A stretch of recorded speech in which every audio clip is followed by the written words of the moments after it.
Then 4.25, इसमें दो part हैं। ए पार्ट में आपसे बोल रहे हैं earth can be thought of as a sphere of radius 6400 kilometre. Any object और a person is performing circular motion around the axis of earth due to earth's rotation period 1 day. ऐसा होता है। What is acceleration of object on the surface of the earth at equator towards its centre. अब इस ए part में ही 3 part हैं।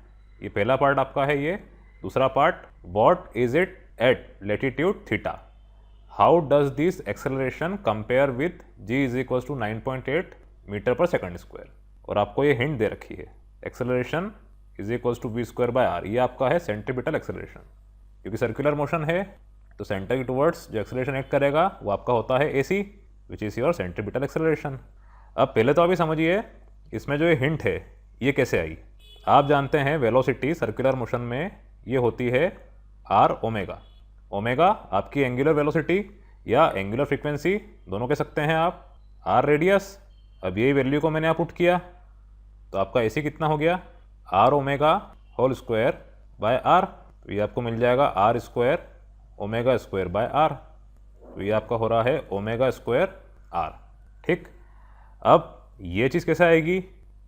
अभी मैंने बोला ओमेगा एंगुलर वेलोसिटी या एंगुलर फ्रीक्वेंसी, तो फ्रीक्वेंसी है एंगुलर है। अब यूनिफॉर्म सर्कुलर मोशन है, सर्कल पूरा का पूरा ऐसा बनता है, मतलब ये 2 पाई 360 डिग्री एंगल बना।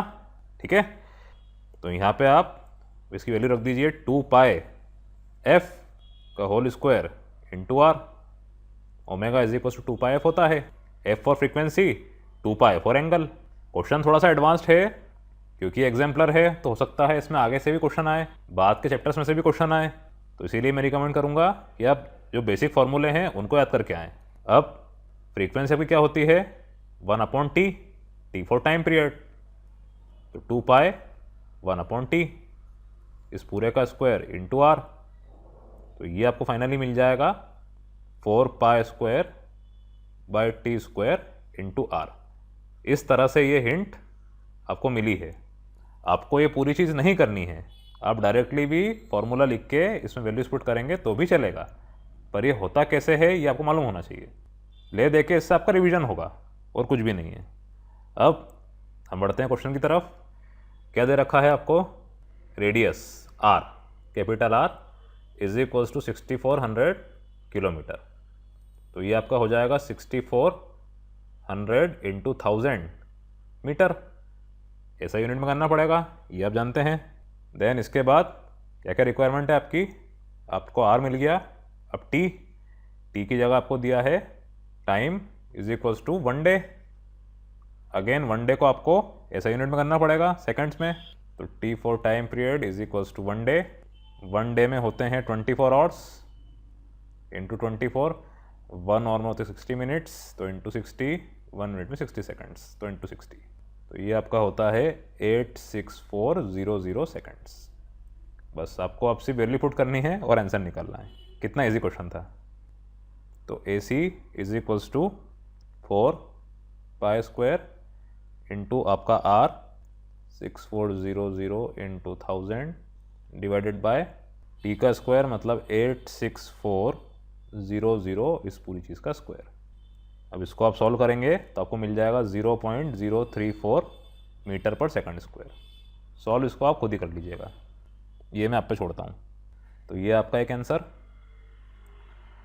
देन इसका दूसरा पार्ट जो है, what is it at latitude theta.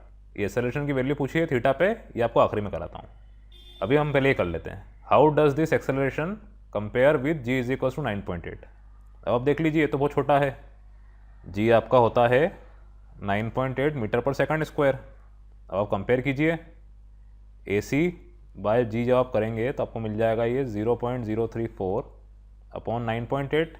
तो ये आपको मिल रहा है 0.0034, मतलब a c is equals to 0.0034 times that of g. ये आपका तीसरा आंसर। दूसरा क्वेश्चन हम लास्ट में करेंगे। चलिए अब बी पार्ट, इसमें बोला है earth also moves in circular orbit around sun once every year with on orbital radius of 1.5 into 10 to the power 11 metre. इसमें इतना दिया है।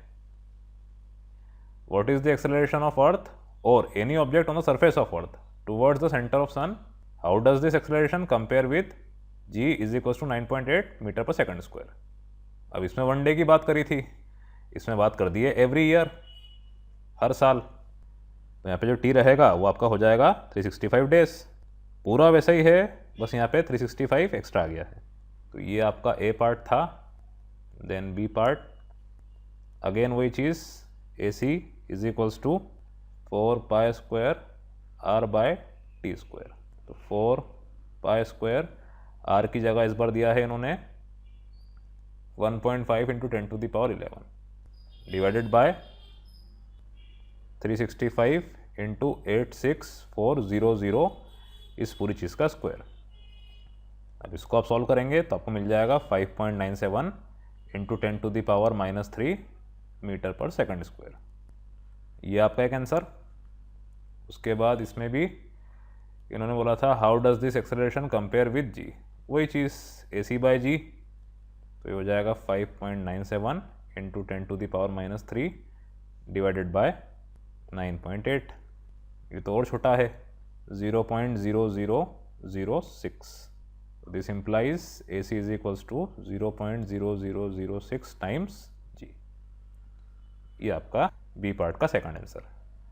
अब ये जो है आपका what is its latitude at theta, इसके लिए भी फॉर्मूला होता है। पूरा सॉल्व करने का कुछ मतलब नहीं है, फॉर्मूला कैसे आया है उसका डेरिवेशन आप बुक में देख लीजिएगा। अभी हमें क्वेश्चन सॉल्व करना है तो पूरा डेरिवेशन करने की ज़रूरत नहीं है। इसको मैं इधर कर देता हूँ, ये कॉलम बना के। ए का second part, acceleration at latitude, ये दिया जाता है जी डैश से is equals to g minus omega square r cos theta. अभी इस चीज़ को आप याद कर लीजिएगा। अब यहाँ पे बात करी गई है इक्वेटर की, तो इक्वेटर पे आपका एंगल होता है 0 डिग्री। तो at equator theta is equals to 0 degree. तो g dash is equals to g minus omega square r cos 0 degree. Cos 0 degree मतलब 1, तो g minus omega square r. अब जी था आपका 9.8 माइनस ओमेगा स्क्वायर आर जो कि था आपका सेंटीमीटर एक्सेलरेशन, ये इसकी वैल्यू थी 0.034। तो 0.034, तो ये आपको मिल जाएगी 9.766 मीटर पर सेकंड स्क्वायर। लगभग सेम ही रहती है, बहुत थोड़ा सा फर्क आता है। तो ये है आपके सेकंड पार्ट का आंसर। ठीक, ये आप ध्यान रखिएगा। ये फर्स्ट पार्ट का आंसर था, ये थर्ड पार्ट का, और ये सेकंड पार्ट का। इस तरह से ये सॉल्व होगा। Then 4.26 given below in column 1 are the relations between vectors a b and c, and in column 2 are the orientations of a b and c in the XY plane. Match the relation in column 1 to correct orientations in column 2। ये question तो बहुत easy है, आपको सिर्फ triangle law of vector addition आना चाहिए। देखिए, हम ओरिएंटेशन से स्टार्ट करते हैं। पहले वाले को आप देखिए, इसमें आपका ए सी के इनिशियल पॉइंट से मिल रहा है, ए का टर्मिनेटिंग पॉइंट सी के इनिशियल पॉइंट से मिल रहा है, इनिशिएटिंग पॉइंट से। और यहाँ पे रिजल्टेंट बी है, क्योंकि बी ए के इनिशिएटिंग पॉइंट से स्टार्ट होके सी के टर्मिनल पॉइंट पे एंड हो रहा है। तो ट्रायंगल लॉ के मुताबिक इस ओरिएंटेशन के लिए आपको मिल रहा है ए प्लस सी, दोनों वेक्टर्स हैं, is equals to b vector. Very easy. अब आप देखिए कौन सा ऑप्शन है ऐसा। ऑप्शन ए नहीं है, ऑप्शन बी ये भी नहीं है, ऑप्शन सी ये बराबर है। यहाँ पे इन्होंने ब्लॉक डायग्राम लिखा है, इसका मतलब वही है कि ये वेक्टर है। तो इसमें है आपको b vector minus a vector is equals to C vector. बात वही हुई, b vector is equals to a vector plus c vector. ठीक, तो फर्स्ट का सी है।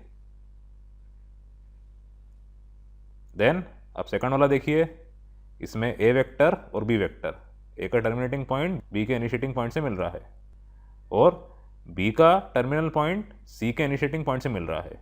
तो ये क्या हो जाता है, a plus b plus c is equal to 0, क्योंकि इसमें जो रिजल्टेंट है वो उल्टा दे रखा है।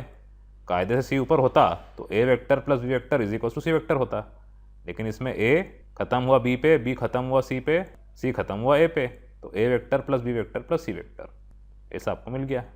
तो सेकंड वाले का है डी। देन थर्ड वाला, इसमें सी बी और ए। यहाँ आप एक चीज़ को लेके कंफ्यूज ना होइएगा कि बी की लेंथ बड़ी है, ऑब्वियसली बी का जो मैग्नीट्यूड है वो बड़ा है, पर वेक्टर फॉर्म में आपको ट्रायंगल लो ध्यान रखना है। इधर सी एंड हो रहा है बी के इनिशिएटिंग पॉइंट पे, और ए सी से स्टार्ट हो रहा है बी पे ख़त्म हो रहा है। तो यहाँ पे ए क्या है आपका रिजल्टेंट, तो इससे आपको मिल रहा है c vector plus B vector is equals to a vector. अब आप देखिए ऑप्शन ए और बी, ए तो नहीं होगा क्योंकि ए प्लस बी सी नहीं है, ऑप्शन बी ही होगा क्योंकि ऑप्शन बी में आपको मिल रहा है b vector is equals to a vector minus c vector, इसमें भी ऐसे ही मिल रहा है।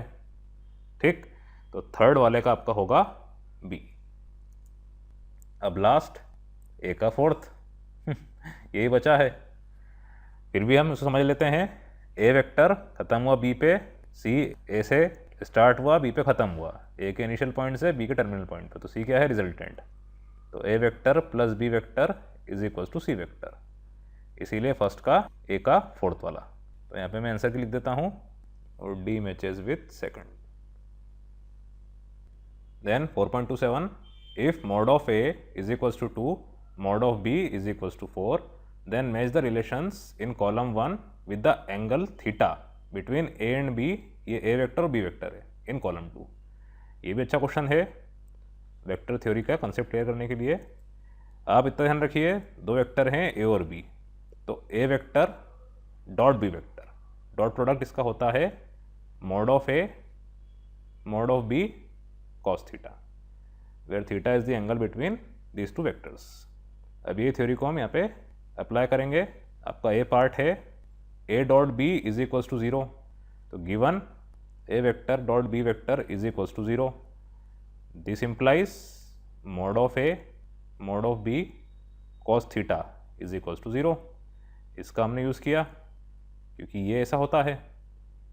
अब यहाँ पे आपको मिल रहा है cos theta is equals to 0, क्योंकि mod a और mod b ये आपके इक्वल टू 0 नहीं थे, mod a 2 था, mod b 4 था, इसीलिए cos थीटा ही 0 होगा।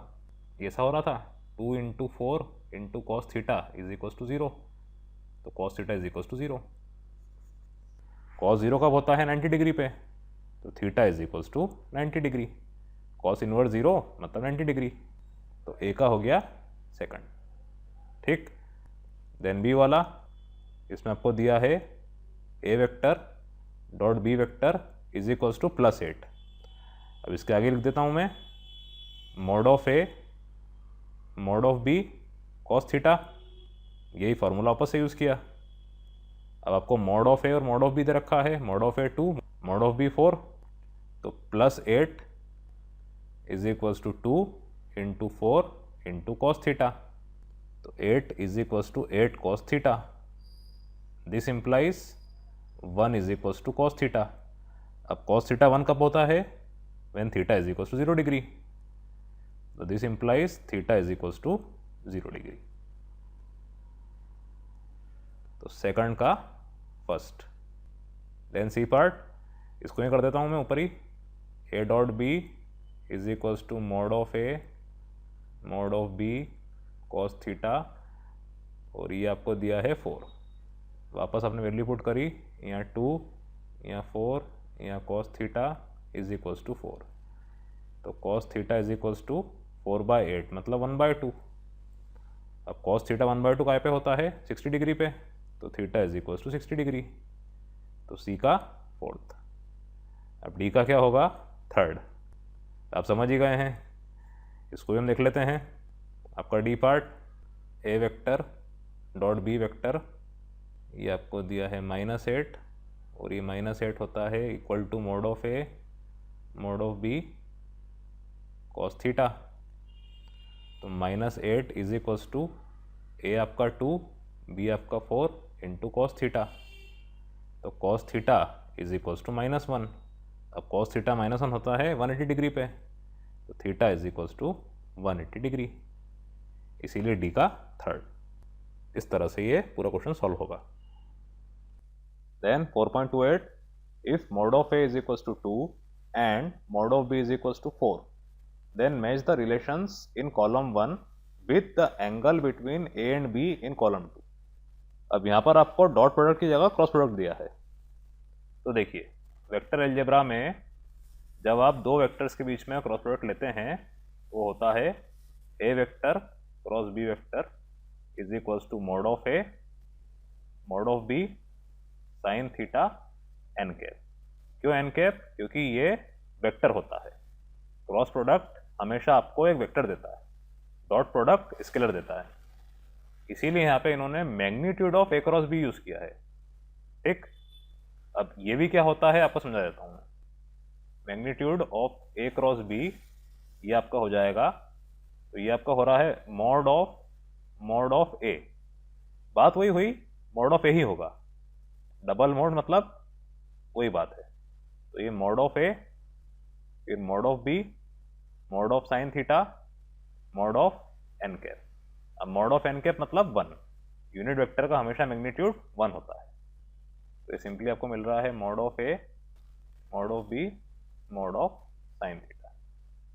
ये लिख देता हूं मैं, magnitude of unit vector is equals to 1।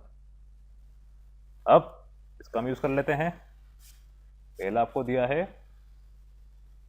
mod of A cross B is equals to 0, मतलब क्या हुआ, mod of A, mod of B, mod of sine theta is equals to 0। This implies, अब आपको ए और बी कितने दिए हैं, 2 और 4, तो 2 into 4 into sine theta, mode में लिखें ऐसे लिखें, कोई दिक्कत वाली बात नहीं। तो इससे आपको क्या मिल रहा है, sine theta is equals to 0। अब साइन 0 कब होता है, जब theta is equals to 0 degree होता है। ठीक, मोड ऑफ साइन थीटा को आप साइन थीटा भी कर सकते हैं, तो ए का फोर्थ वाला। उसी तरह से बी में आपको दिया है a vector cross b vector is equals to 8, तो ये है mod ऑफ ए। अब वही ए और बी आपके 2 और 4, तो 8 is equals to 2 into 4 into sine theta लिख दीजिए आप, कोई दिक्कत वाली बात नहीं। तो sine theta is equals to 1, this implies theta is equals to 90 degree. Sine theta 1 होता है 90 डिग्री पे। तो बी का थर्ड वाला।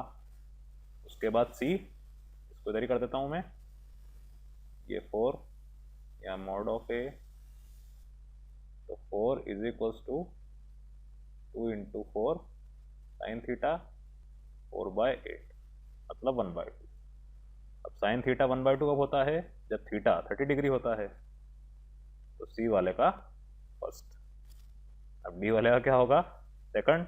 वेरी वेरी इजी, कर देता हूँ फिर भी मैं, 4√2/8, √2/2।